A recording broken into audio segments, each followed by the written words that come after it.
काम गर्दैन भयो।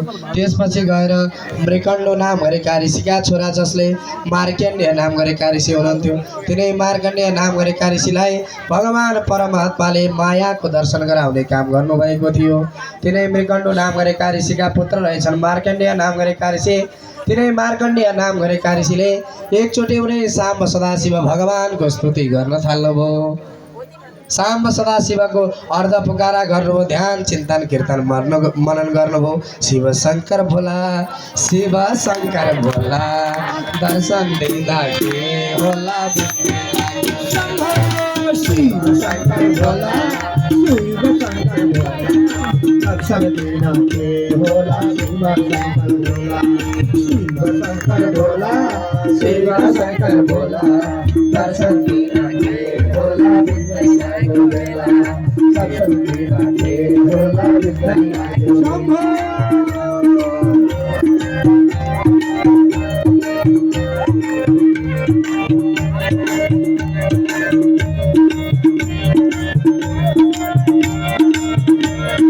गेमे गेमे डमरू बाजो कैलासको वनमा, गेमे गेमे डमरू बाजो कैलासको वनमा, आई बासा गर प्रभु अब हाम्रो मनमा, आई बासा गर प्रभु अब हाम्रो मनमा। शम्भो जय भोले, शिव शङ्कर भोला, शिव शङ्कर भोला, दर्शन बिना के भोला बिग्रै लाग्यो बेला। शिव शङ्कर भोला, शिव शङ्कर भोला, दर्शन बिना के भोला बिग्रै लाग्यो बेला। दर्शन बिना के भोला बिग्रै लाग्यो बेला। हरि दर्शन बिना के भोला बिग्रै लाग्यो बेला। हरि दर्शन बिना के भोला बिग्रै लाग्यो बेला।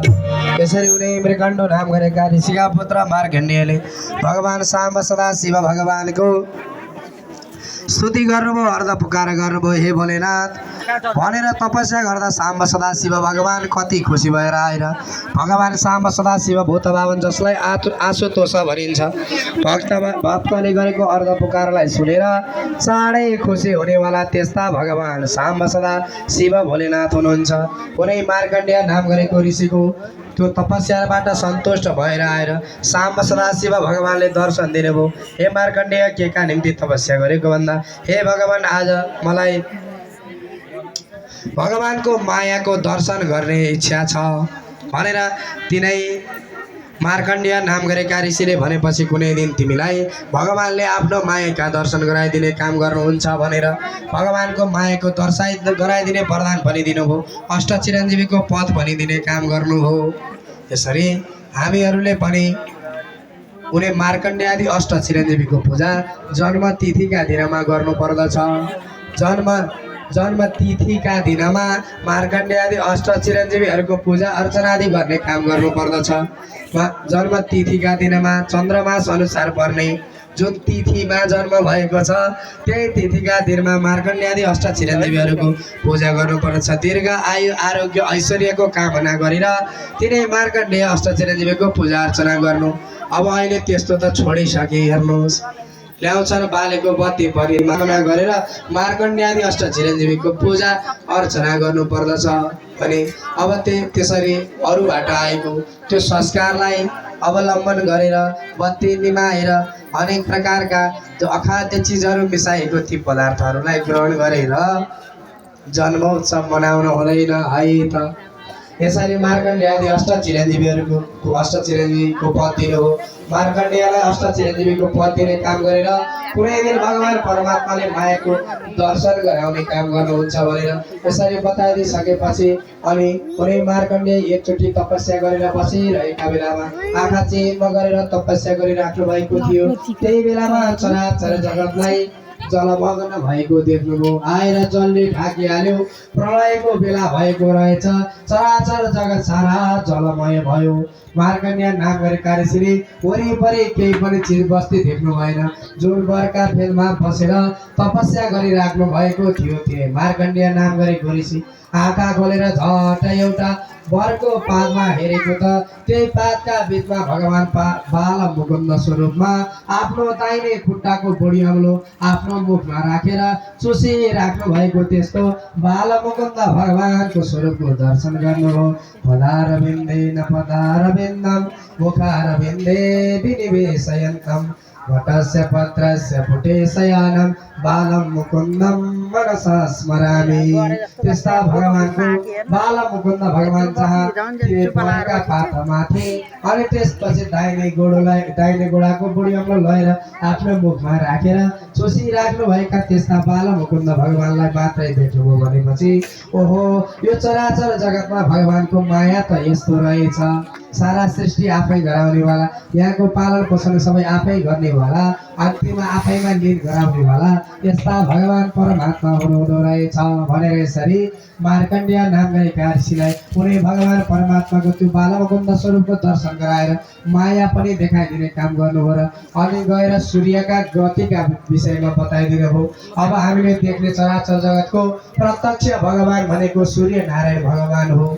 आज हामी शिवको पूजा अर्चना गर्छौँ, भगवान विष्णुको उपासना गर्छौँ, कृष्णको उपासना गर्छौँ। आज कोही कसैले गएर कृष्ण भगवानलाई देख्नु भएको छ त? के बा हजुरले देखेर हो त? छैन। नारायण भगवानलाई कसैले देखेको छ त? साम सदाशिव भोलेनाथलाई कसैले देखेको छ त? छैन। मात्रै अनुभव गर्ने हो, उहाँका सारा वर्णन विस्तार भएका विषय वस्तुबाट चित्रण गर्ने हो। भगवान साम सदाशिव भगवानले बाघको माला बेर्नुहुन्छ, नाकको माला लगाउनुहुन्छ, बाघको छाला लगाउनुहुन्छ, शिरमा जटा रहेका छन्, त्यहीँ गङ्गाजी रहनुहुन्छ, चन्द्रमा पनि टिलिक्क भएर त्यहीँ रहनु भएको छ भन्ने कुरा शास्त्रबाट कल्पना भएपछि त्यसैको चित्रण गरिएको। तर सूर्य नारायण भगवान भनेको हाम्रो प्रत्यक्ष भगवान सूर्य नारायण भगवान हुनुहुन्छ। त्यस्ता सूर्य नारायण भगवानलाई हामीले 3 दिन सकेसम्म उपासना गर्नु, जल चढाउनु, यस्ता कर्म सूर्य नारायण भगवानलाई गर्नुपर्दछ। बिहान उठेर सूर्यको उपासना गर्नुपर्दछ प्रत्येक जनहरूले। त्यसैले हामीले जपले जो गायत्री मन्त्र रहेको छ त्यो गायत्री मन्त्रमा पनि सूर्यको उपासना गरिएको छ। प्रत्येक दिन सूर्यको उपासना गर्नु भएको कारणले गर्दा जसले गायत्रीको उपासना गर्दछन्, सन्ध्या वन्दन आदि कर्म गर्दछन् भने त्यस्ता जनहरूले सूर्यको उपासना गर्दछन् भनेर यसरी सूर्यको गति र विग्रहका विषयमा पनि बताइदिएको कथा प्रसङ्गले यो श्रीमद् भागवत महापुराणको 12 स्कन्धको 11 अध्यायसम्म पूर्ण हुन्छ। अब बाँकी रहेको 2 अध्याय रहेको छ, 12 र 13 अध्याय। अब 2 अध्यायको पाठ र कथा सुन्दा चाहिँ पुरा श्रीमद् भागवत महापुराण सुने बराबरको फल हामीलाई प्राप्त हुन्छ। त्यसैले अब मध्याह्नपछि हामी यो 2वटा अध्यायका पाठ र कथा श्रवण गरेर तिला अर्चन गर्दछौँ। अब यो मध्याह्न अघिसम्मका कथा प्रसङ्ग यहीँ विसर्जन हुन्छ। जसले जुन इच्छा लिएर यो भागवतका कथा प्रसङ्गहरू श्रवण गर्नुभयो सबैका सदिच्छाहरू पूर्ण रहन् र यस गोत्रमा लडी मरेका, डढी मरेका, झुन्डी मरेका, उद्बन्धनमा परेर मरेका अथवा काल गतिले मरेर पनि कैवल्य गति प्राप्त गर्न सकेका रहेछन् र तत्त्व यहीलाई प्राप्त गरेका रहेछन् भने आज यही भागवत सुनेको कारणले गर्दा तिनीहरूको पनि कैवल्य गति प्राप्त होस् भन्ने कामना गर्दै यो मध्याह्न अघिसम्मका कथा प्रसङ्ग यही विसर्जन हुन्छ। हरि ओम तत्सत्। श्री कृष्ण गोविन्द हरे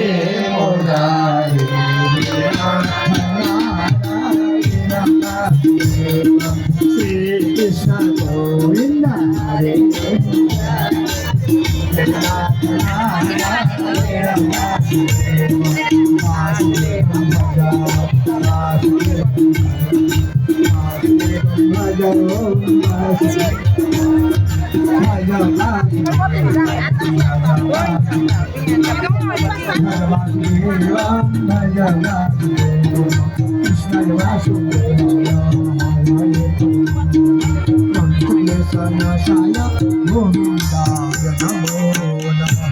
बत्ती बलेको हो त बत्ती गाउँ आरती हरिको मिलजुली गाउँ आरती हरिको कृष्ण कान्हैयाको वंशी बजैयाको कृष्ण कान्हैयाको चिरा हरैयाको मिलजुली गाउँ आरती हरिको मिलजुली गाउँ हरिको काञ्चन थालियामा कपुरा र बाती काञ्चन थालियामा कपुरा र बाती पारे सबतिर भाँति भाँति फूल चढाओ पाउमा हरिको फूल चढाओ पाउमा हरिको कृष्ण कन्हैयाको वंशी बाजैयाको कृष्ण कन्हैयाको शिर हरैयाको झुली गाओ आरती हरिको झुली गाओ आरती हरिको मनमा हरिकै मूर्ति सजाओ मनमा हरिकै मूर्ति सजाओ सबमा हरिकै भाव बढ़ाओ हृदय चढ़ाओ पाउमा हरिको हृदय चढ़ाओ पाउमा हरिको कृष्ण कन्हैयाको वंशी बाजैयाको कृष्ण कन्हैयाको शिर हरैयाको आरती हरिको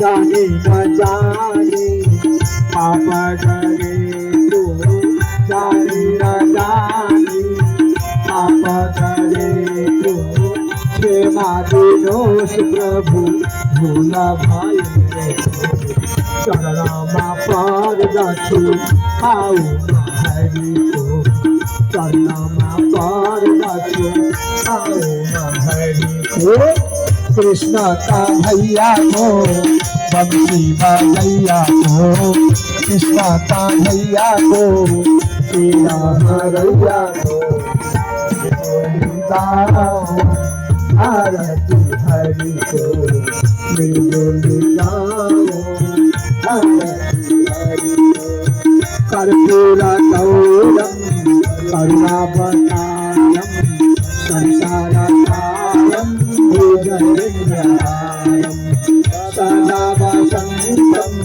हृदयारविन्दे भवं भवामि सहितं नमामि भवं भवामि सहितं नमामि त्वमेव माता च पिता त्वमेव त्वमेव बन्धुः सखा त्वमेव त्वमेव विद्यां गगनं त्वमेव त्वमेव सर्वं मम देवदेव त्वमेव सर्वं मम देवदेव।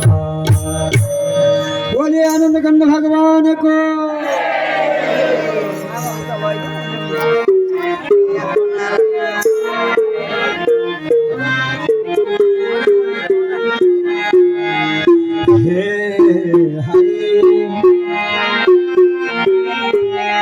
हे राम राम राम भन्ने बानी बसाइदेऊ कृष्ण कृष्ण कृष्ण भन्ने बानी बसाइदेऊ तिम्रै धाम आउँछौ प्रभु बाटो देखाइदेऊ नारायण हे कृष्ण आउलिन वृन्दावन जाने बाटो मैले तिमीलाई कृष्ण आउलिन वृन्दावन जाने बाटो मैले तिमीलाई कृष्ण आउलिन वृन्दावन जाने बाटो धुपलाई हवनमा लैजानु होला धुप बत्ती होला आरती सम्पन्न भयो हजुर अब हवनमा लैजानु होला बत्ती र धुपलाई हे कृष्ण आउलिन वृन्दावन जाने बाटो मैले कृष्ण आउलिन वृन्दावन जाने बाटो मैले जय जय हो हरि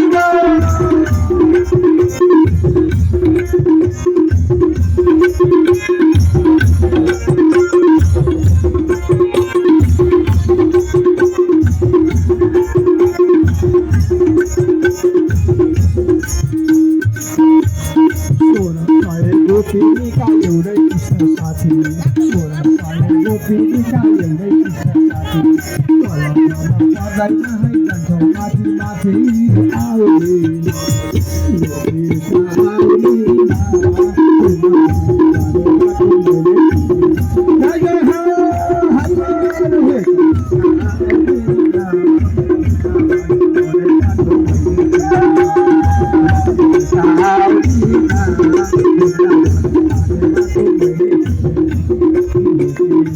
आउने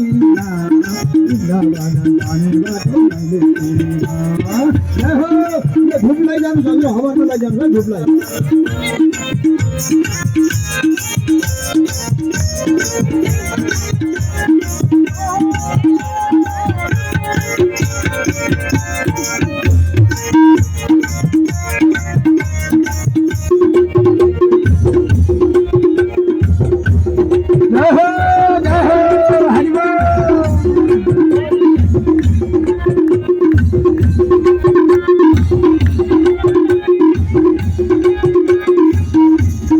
माथिबाट हेरिरहन्छन् जन्म दिने दाता माथिबाट हेरिरहन्छन् जन्म दिने दाता मरेपछि पैसा आउँछ कर्म फलको खाता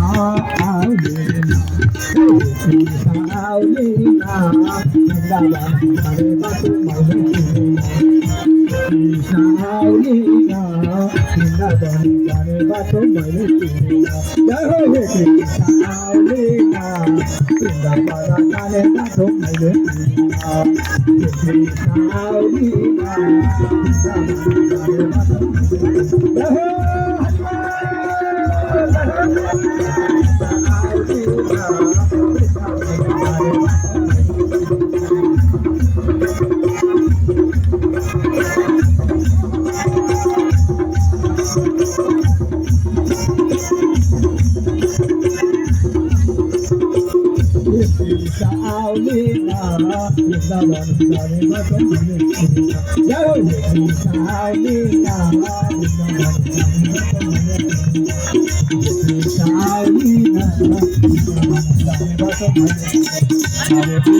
जाने बाटो मैले चिनिन बोलो वृन्दावन बिहारी लाल को भागवत भगवान को संपूर्ण भक्त वृंद को राधे राधे बोलो ना प्रेम से बोलो ना राधे राधे